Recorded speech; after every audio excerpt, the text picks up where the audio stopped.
അതുപോലെ UAE ഈ Kyrgyzstan എന്ന് പറയുന്ന ഒരു രാജ്യം, ആ രാജ്യത്തെ കുറിച്ച് ഒരുപാട് ആളുകൾ ഇപ്പം നമ്മളോട് തന്നെ ചോദിക്കുന്നുണ്ട് കിർഗിസ്ഥാനിലേക്ക് പോകുന്നുണ്ടോ എന്നുള്ളത്. അതൊരു നാച്ചുറലി കണക്റ്റഡ് ആയി കിടക്കുന്ന നല്ലൊരു സ്ഥലം തോന്നുന്നു. കിർഗിസ്ഥാൻ തന്നത് ചുറ്റും മൗണ്ടെയിൻസ് കവർ ചെയ്തൊരു രാജ്യം. Okay okay. കിർഗിസ്ഥാൻ അതുപോലെ തന്നെ എവിടെ പോയാലും പുഴകൾ, അതായത് റിവേഴ്സ്, എവിടെ പോയാലും പുഴകൾ കാണാൻ.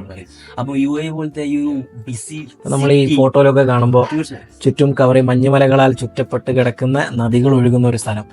ആ നദിയുടെ ചാരത്തായിട്ട് കുതിരകളും വന്ന് പുല്ലുമേഞ്ഞ് കിടക്കുന്ന നമ്മൾ ഫോട്ടോയിലൊക്കെ കാണുന്ന, അല്ലെങ്കിൽ നമ്മൾ സ്വപ്നത്തിൽ കാണുന്ന ആ ഒരു സ്ഥലം നമ്മൾ നേരിട്ട് കാണുകയാണ് അവിടെ പോയി കഴിഞ്ഞാൽ. അപ്പൊ ഈ UAE പോലത്തെ ഒരു സ്ഥലത്ത് വർക്ക് ചെയ്ത, വർഷങ്ങളോളം വർക്ക് ചെയ്യുന്ന ആൾക്കാർ ഈ കിർഗിസ്ഥാൻ പോലത്തെ, അതായത് കസാക്കിസ്ഥാൻ, കിർഗിസ്ഥാൻ പോലത്തെ സ്ഥലങ്ങളിൽ പോയാൽ ഈ അത് നാച്ചുറൽ ആയിട്ടുള്ള കണക്ഷൻ കറക്റ്റ് നമുക്ക് അത് പോയി അനുഭവിച്ചാൽ മാത്രം കിട്ടുന്ന ഒരു സംഭവമാണ്. ഇത് മാത്രമല്ല, നമ്മുടെ സന്തോഷ് ജോർജ് കുളങ്ങരോട്, കേരളത്തിലെ ഏറ്റവും വലിയ ട്രാവലർ, ഏറ്റവും കൂടുതൽ രാജ്യങ്ങൾ സഞ്ചരിച്ചു, അദ്ദേഹത്തോട് ഒരു ഇന്റർവ്യൂവിൽ ഒരാൾ ചോദിക്കുന്നുണ്ട്, നിങ്ങൾക്ക് ഏറ്റവും കൂടുതൽ വെൽക്കമിങ് കിട്ടിയ രാജ്യം ഏതാണെന്ന്. അവർ ഫസ്റ്റ് പറഞ്ഞ കാര്യം CIS കൺട്രികളാണ്. കിർഗിസ്ഥാൻ, കസാക്കിസ്ഥാൻ തുടങ്ങിയ ഒരു കൂട്ടം രാജ്യങ്ങൾ. അവർ ഭയങ്കര വെൽക്കമിങ് ആണ് നാട്ടുകാർ.